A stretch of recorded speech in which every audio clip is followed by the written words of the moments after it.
नमस्कार। धूमिल पांडुलिपि में आप सबका स्वागत है। भूली बिसरी कहानी में आज सुनिए मालती जोशी जी की कहानी हमको प्यारी हैं हमारी गलियां। हॉल में पहुंचकर वह भौचक्क सी खड़ी रह गई थी। घर से यहाँ तक का आलीशान एसी गाड़ी का सफ़र किसी परीलोक की यात्रा से कम नहीं था। यहीं आकर लगा जैसे साक्षात परीलोक में ही पहुंच गई है। इतनी चकाचौंध थी कि ठीक से कुछ नज़र ही नहीं आ रहा था। इतने लोग थे कि गिनती में नहीं आ रहे थे और सब के सब अजनबी। एक भी परिचित चेहरा नजर नहीं आ रहा था। विस्मय विमुग्ध सी, भीड़ में खोए बच्चे सी वह एक कोने में खड़ी हो गई।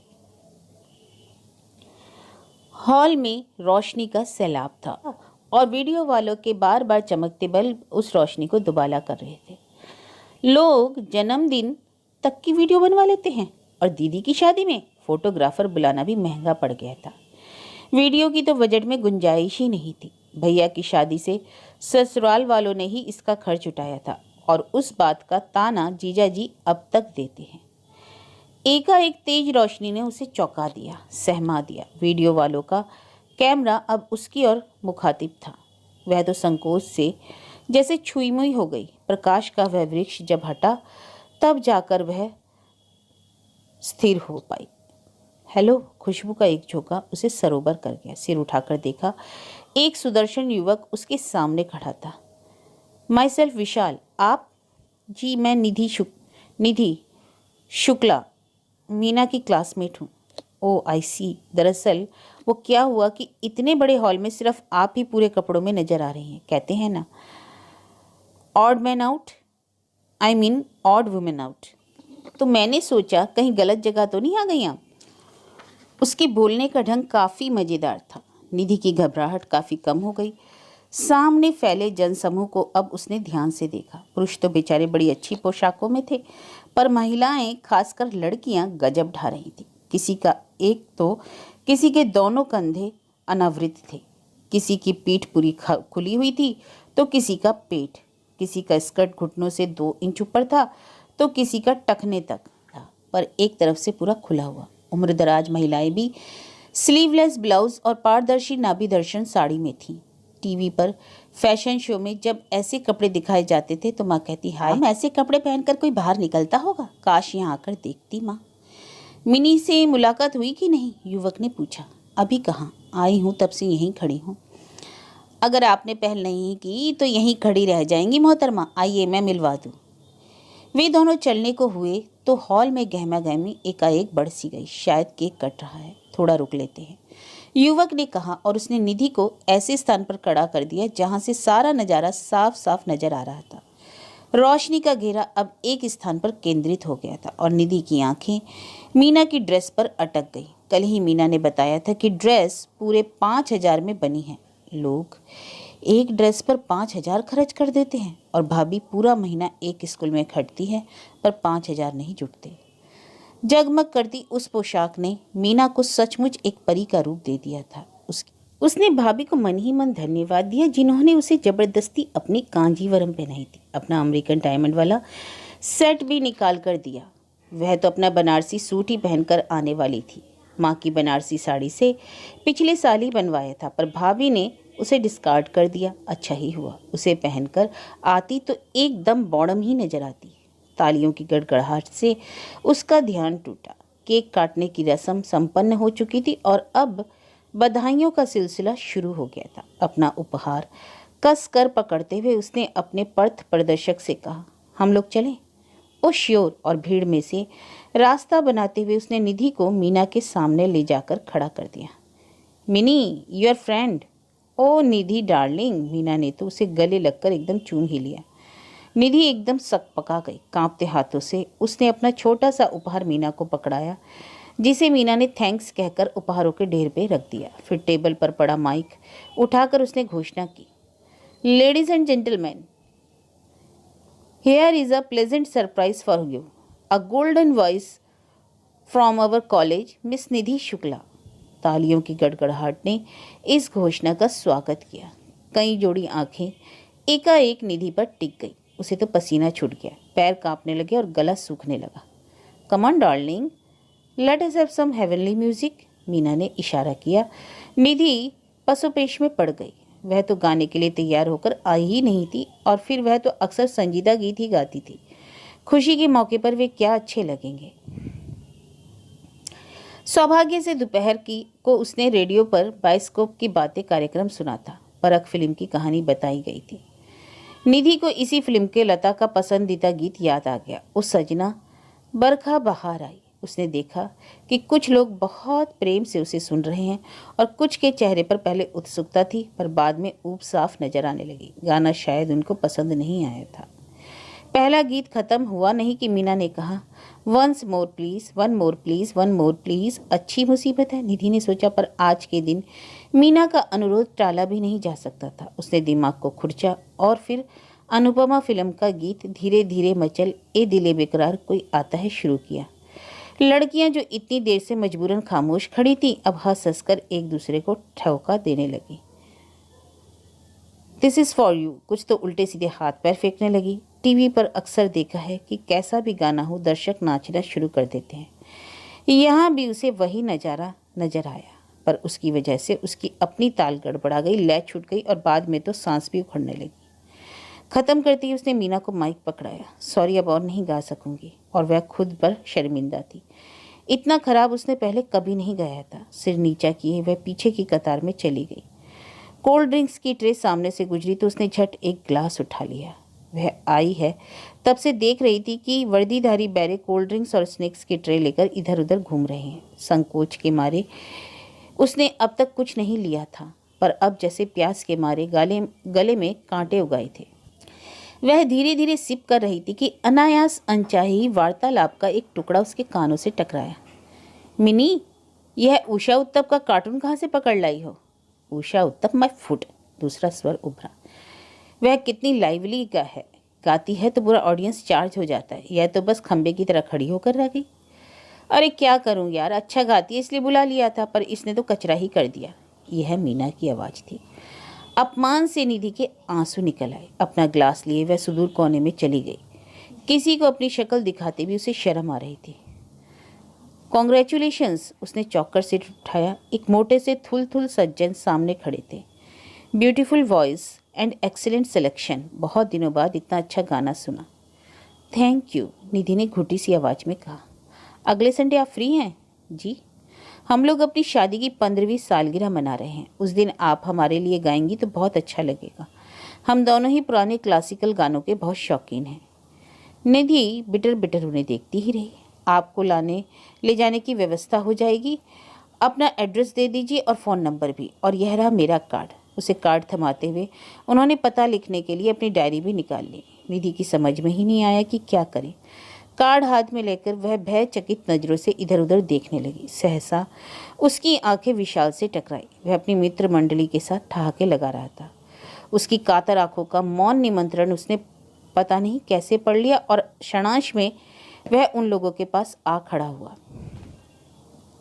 Hello mister Goyal, how are you? Thank you, fine. मैं इस लेडी को अपनी एनिवर्सरी पर इनवाइट करना चाहता हूँ। Whatever be the charges? Nidhi को लगा जैसे भरी महफिल में किसी ने उसके मुंह पर तमाचा मार दिया हो। अब तो यहाँ एक पल भी रुकना उसके लिए नामुमकिन था। अपना गिलास वहीं पटक कर वह बदहवासी बाहर की ओर भागी। उस भूल भुलैया से हॉल में उसने दरवाज़ा ढूंढे नहीं मिल रहा था, और एक सांस में सीढ़ियाँ उतर गई। गेट की ओर बढ़ते हुए उसे बराबर यह लग रहा था कि कोई उसके पीछे आ रहा है। हे भगवान, कहीं वह मोटूमल ही ना हो।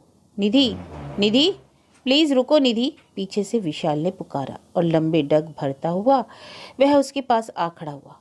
कहाँ भागी जा रही हो? घर। पर अभी तो तुमने खाना भी नहीं खाया। मुझे खाना खाने के लिए नहीं, शायद गाना गाने के लिए बुलाया था, सो मैंने गा दिया, और जैसा भी बन पड़ा। अब रुकने का कोई सवाल ही नहीं। विशाल कुछ देर सोचता रहा, फिर बोला, ठीक है, आओ तुम्हें अपनी गाड़ी से छोड़ दूँ।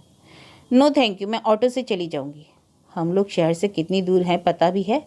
यहाँ ऑटो नहीं मिलेगा, तो पैदल चली जाऊँगी, आप चिंता ना करें।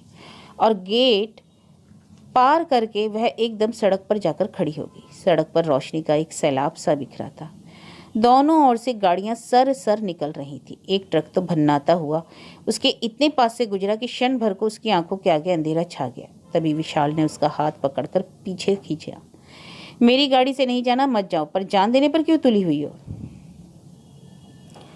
गुस्से से उफनती वह उसकी बगल में खड़ी हो गई। उसे यही लग रहा था कि अगर ऑटो नहीं मिला तो क्या सारी रात सड़क पर गुजारनी होगी या इस आदमी के एहसान लेने पड़ेंगे। लगभग 15-20 मिनट की प्रतीक्षा के बाद एक खाली ऑटो वहां से गुजरा। विशाल ने ही उसे रोका। तुलसी नगर, निधि ने कहा और धम से बैठ गई। जैसे ही ऑटो स्टार्ट हुआ, विशाल भी लपक कर बैठ गया। वह कुछ कहती इससे पहले ही उसने सख्त लहजे से कहा, I don't allow you to go alone at this hour, so please don't argue. Nidhi कुछ नहीं बोली और मुंह फुलाए बाहर की ओर देखती रही। 5 मिनट बाहर की ठंडी और खुली हवा में सांस लेने के बाद उसका पारा कुछ नीचे उतरा। अब उसे एहसास हुआ कि वह किसका गुस्सा इस भले मानस पर निकाल रही है। इसने क्या बिगाड़ा है? बल्कि एक यही तो था जो उस अजनबी माहौल में उसे दिलासा दे रहा था, सहारा दे रहा था। इस समय भी भरी महफिल से वह उसके लिए उठकर आया। इस खड़खड़िया रिक्शे में उसकी खातिर बैठा है। अपनी अशिष्टता पर निधि को बहुत शर्म आई। वह सीधे होकर बैठ गई और बहुत ही सौम्य स्वर में उसने पूछा, आप मीना के भाई हैं? उसके बदले हुए अंदाज से चौंका भी हो तो विशाल ने जाहिर नहीं होने दिया, सहजता से उत्तर दिया, हाँ भाई समझ लो। आपको मेरी वजह से पार्टी छोड़कर आना पड़ा। नेवर माइंड, पार्टी अभी बहुत देर चलेगी, आधे घंटे से कोई फ़र्क नहीं पड़ता। जब तक लोग नोटिस करेंगे मैं वापस पहुंच जाऊंगा। हाँ तुम चली आई, यह बहुत अच्छा हुआ, वहाँ बोर हो जाती। हाँ वहाँ मैं बहुत आउट ऑफ प्लेस फील कर रही थी। ऑड वुमेन आउट, विशाल ने कहा और दोनों हंस पड़े। वातावरण एकदम तनाव रहित सा सरल हो गया। विशाल ने कहा, बुरा मत मानना, पर तुम्हारा वहाँ आना ही गलत था। पर मैं तो बिन बुलाए नहीं आई थी, निधि ने तमक कर कहा। बहुत इसरार किया था मीना ने, और मेरे लिए बाकायदा गाड़ी भी भेजी गई थी, नहीं तो इतनी दूर आने की मेरी हैसियत भी नहीं है। अगर मुझे पता होता कि वहाँ क्लास का कोई और नहीं होगा तो कभी नहीं आती। क्लास में से तो किसी के होने का सवाल ही नहीं उठता। मिनी की नज़रों में तुम्हारा कॉलेज एकदम 3rd ग्रेड, स्टाफ एकदम बोरिंग और क्लासमेट्स एकदम डम्ब है। उसने बड़ी मजबूरी में वहाँ दाखिला लिया। अगले साल छोड़ दे तो कोई ताज्जुब नहीं है। तो ऐसे डम लोगों को बुलाने की ज़रूरत ही नहीं थी। तुम तो जानती हो तुम्हें क्यों बुलाया था। हाँ जानती हूँ। गाने के लिए वह और भी मैंने ठीक से नहीं गाया और सब कचरा कर दिया। उसके स्वर में रोष भी था और पीड़ा भी। उस अपमान का दंश फिर से टीसने लगा। वह एक झबरे वालों वाली लड़की थी ना, लाल सुर्ख कपड़े पहने थी। वो क्या कर रही थी पता है?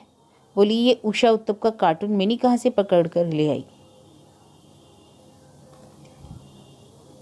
उषा उत्तप कहा उसने? वाह क्या इमेजिनेशन है, दाद देनी पड़ेगी। विशाल को तो जैसे हंसी का दौरा पड़ गया, पर निधि ने उसका साथ नहीं दिया, बल्कि उसका चेहरा तो और भी तन गया। तब विशाल को अपनी हंसी पर काबू करना ही पड़ा। शांत स्वर में बोला, निधि झबरे वालों वाली का कोई कसूर नहीं है। कसूर दरअसल तुम्हारी कांजीवरम साड़ी का है। क्यों? कांजीवरम पहनने का ठेका क्या उषा उत्तप नहीं ले रखा है? हमारे यहाँ तो फंक्शंस में ऐसे ही कपड़े पहने जाते हैं। उन लोगों जैसे कपड़े तो मेरे पास हैं भी नहीं, और होते थे भी शायद पहनने की हिम्मत ना कर पाती। तुम अगर उन लोगों की तरह ड्रेसअप होकर आती तो वे तुम्हें ब्रिटनी स्पियर्स कहती। मतलब नहीं जानती? Never mind. जिन चीज़ों को की ज़िंदगी में ज़रूरत नहीं है उन्हें दिमाग में ठूसना भी नहीं चाहिए। बेकार का कबाड़ इकट्ठा करने से फ़ायदा। वह मंत्रमुग्ध सी उसे देखती रही, सुन रही थी। किसी भी युवक से इतने निकट होकर बात करने का उसका यह पहला अवसर था। इस अनुभव से वह रोमांचित हो रही थी। उसके लिए तो यह कल्पना ही बड़ी सुखद लग रही थी कि वह व्यक्ति इतनी बड़ी पार्टी छोड़कर उसके साथ चला आया। यह मोह अवशिष्ट सी हो रही थी। उसका सानिध्य बहुत अच्छा लग रहा था। इच्छा हो रही थी कि यह सफ़र अनंत काल तक चलता रहे, जो कभी ख़त्म ना हो। तुलसी नगर आ गया मैडम, किधर जाना है? रिक्शे वाले की खरखराती आवाज़ ने तंद्रा भंग की। वह यथार्थ में लौट आई। विशाल से बोली, घर तो मेरा थोड़ा सा आ गया, पर मैं यहीं उतर जाऊंगी। क्यों? फिर साथ आने का फ़ायदा क्या हुआ? साथ हैं तभी तो। रिक्शे की आवाज़ सुनकर अड़ोसी पड़ोसी झांकने लगेंगे। कहाँ गई थी, क्यों गई थी, किसके साथ थी, 100 सवाल होंगे और सबका गलत गलत मतलब निकाला जाएगा। भैया यहीं रोक लेना। ऑटो के रुकते ही उसने अपना पर्स निकाला। विशाल ने एकदम उसके हाथ से पर्स छीन लिया, उसकी जिप बंद की और वापस लौटा दिया। अब उतरो भी, उसने आदेश दिया। उसका यह अधिकारपूर्ण रवैया निधि को बहुत अच्छा लगा। हंसकर बोली, आप उतरेंगे तभी तो। सॉरी, कहते हुए वह नीचे उतरा। रिक्शे वाले से बोला, 5 मिनट रुकना, अभी आते हैं, फिर वहीं चलेंगे। और वह उसके साथ साथ चलने लगा। आप साथ चलेंगे तो यहाँ उतरने का फ़ायदा ही क्या हुआ? घर तक नहीं जाऊँगा, तसल्ली रखो। दरअसल कुछ कहना चाहता हूँ जो उस शख्स के सामने नहीं कह पाता। निधि के मन में घंटियाँ बजने लगी। हवा में जैसे एक महक सी घुल गई। उसके प्राण कानों में आकर बस गए। हाँ, आप कुछ कह रहे थे ना? हाँ, देखो, लोग कुछ भी गलत सोचे, मुझे उसकी परवाह नहीं, पर प्लीज़ तुम कुछ गलत मत सोच लेना। मतलब? मैं जो तुम्हें यहाँ तक छोड़ने आया हूँ तो सिर्फ इसलिए कि रात का वक्त था, रास्ता लंबा था, and you are too innocent to be left alone. यही समझ लो कि मैंने एक होस्ट का फ़र्ज अदा किया। एक ज्वार उठने से पहले ही थम गया। थैंक यू, उसने घुटती सी आवाज़ में कहा। My pleasure. मैं बस यही चाहता हूँ कि यह एपिसोड इस थैंक यू के साथ ही समाप्त हो जाए। हवा में उमस एकाएक बढ़ गई थी। वह जैसे सांस लेने के लिए छटपटाने लगी। आप यह सब क्या कह रहे हैं और क्यों कह रहे हैं? इसलिए कह रहा हूँ कि अक्सर सिनेमा के पर्दे पर इस तरह की सिचुएशंस बड़ी दूर तक जाती है। 10 में से 5 फिल्मों में सिंड्रेला की कहानी दोहराई जाती है, पर हकीकत में ऐसा नहीं होता। घंटियों की गूंज अचानक एकाएक थम गई। वातावरण में सन्नाटा सा व्याप्त हो गया। उसने कसीले स्वर में कहा, इस बहुमूल्य जानकारी के लिए बहुत बहुत धन्यवाद।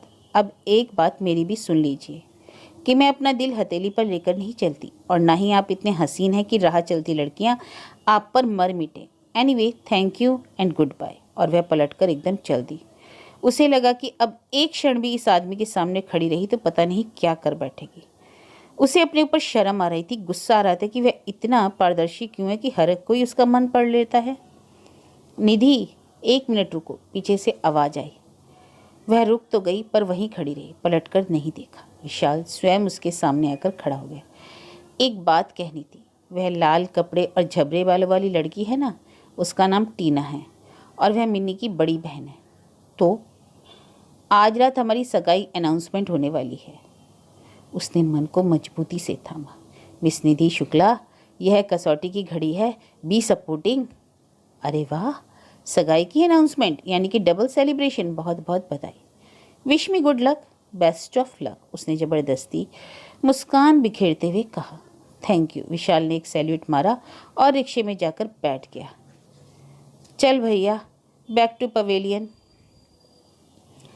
निधि रिक्शे को दूर तक जाते हुए देखती रही, फिर अपने आप से बोली, चलिए निधि जी, अब आप भी अपने पवेलियन में, यानी कि दड़बे में लौट चलिए। और वह घिसटते हुए घर की ओर बढ़ने लगी। सामने जी टाइप क्वार्टर्स की लंबी कतार थी। हर एक ब्लॉक में 4 घर, 2 ऊपर 2 नीचे, बीच में सीढ़ियाँ। उसने सशंक नज़रों से इधर उधर देखा। सीढ़ी के अगल बगल वाले दोनों घरों के दरवाजे बंद थे। शायद घर घर की कहानी या सास बहू का सीरियल चल रहा होगा। उसने राहत की सांस ली और एकता कपूर को धन्यवाद देते हुए सीढ़ियाँ चढ़ने लगी। वहाँ हमेशा की तरह गुप्त अंधेरा था। यहाँ के बल्ब को लेकर ऊपर वाले दोनों घरों में हमेशा तानातानी चलती रहती है। बल्ब लग भी जाता तो 8वें दिन या तो चोरी हो जाता या किसी की गेंद का शिकार हो जाता। फिर बहस मुसाहिबा होता और समझौता वार्ताएं होती या नया बल्ब आता, पर 8वें दिन फिर वही अंधेरा। भैया भाभी शायद सो गए थे। माँ अकेली जाग रही थी। दरवाज़ा खोलते हुए बोली, बहुत देर कर दी बेटा, मुझे तो चिंता होने लगी थी। बड़े आदमियों की पार्टी थी माँ, अभी खाना थोड़ी ही लगा था, देर हो रही थी सो मैं चुपचाप निकल आई। माँ एकदम परेशान हो गई। हाय राम, तूने खाना भी नहीं खाया? हम तो समझे थे। अरे खाना नहीं खाया तो क्या हुआ, वहाँ इतना शरबत और इतने पकौड़े ठूसे कि पेट फटने की नौबत आ गई। तुम परेशान मत हो, चुपचाप बैठकर सीरियल देखो। मैं दूध ब्रेड जो कुछ भी होगा उससे काम चला लूँगी। सो तो 2-3 रोटियाँ भी होंगी, पर सब्जी शायद। ओफो माँ, कहा ना परेशान मत हो, उसने जरा सख्त लहजे में कहा, तो चुपचाप टीवी के सामने जाकर बैठ गई। निधि ने इत्मीनान से कपड़े बदले, भाभे की साड़ी एहतियात से तह कर रखी, गहने उतारकर डिब्बे में सहेज दी और फिर किचन का रुख लिया। उसका मन सचमुच दूध ब्रेड खाने का हो रहा था, पर फ्रिज खोलकर देखा तो दूध बस इतना था कि सुबह सोनू का बॉर्नविटा और भाभी की चाय बन पाती। ये दोनों दूध वाले से पहले ही निकल जाते हैं। भाभी बेकार परेशान हो गई। उसने कटोरदान से 2 रोटियां निकाली, उन पर अचार की 2 फांके रखी, मटके से 1 गिलास पानी का भरा और माँ के पास आकर बैठ गई। अरे अभी तू आई कैसे, गाड़ी से? माँ ने टीवी की आवाज़ धीमी करते हुए पूछा। मीना से छुप कर आई हूँ माँ, कहकर आती तो गाड़ी में भेजती, पर फिर इतनी जल्दी आने थोड़ी ही देती। देर हो रही थी इसलिए ऑटो में चली आई। ऑटो में? माँ फिर परेशान होती। फिर तो बहुत पैसे लगे होंगे, रात को वैसे भी ज़्यादा लेता है। हाँ पैसे तो बहुत लिए, पर हम 3 थे, शेयर कर लिया, फिर ठीक है। माँ के चेहरे का तनाव एकदम कम हो गया। निधि को हंसी आ गई। तो मिस निधि शुक्ला, यह है आपकी दुनिया और आपको इसी में रहना है। इस भले मानस का धन्यवाद दीजिए जितने समय रहते आपको जमीन पर उतार दिया, नहीं तो इंद्रधनुषी सपन बुनती अभी आप हवा में उड़ रही होती और औंधे मुंह कहीं जाकर गिरती, और कब गिरती कौन जाने।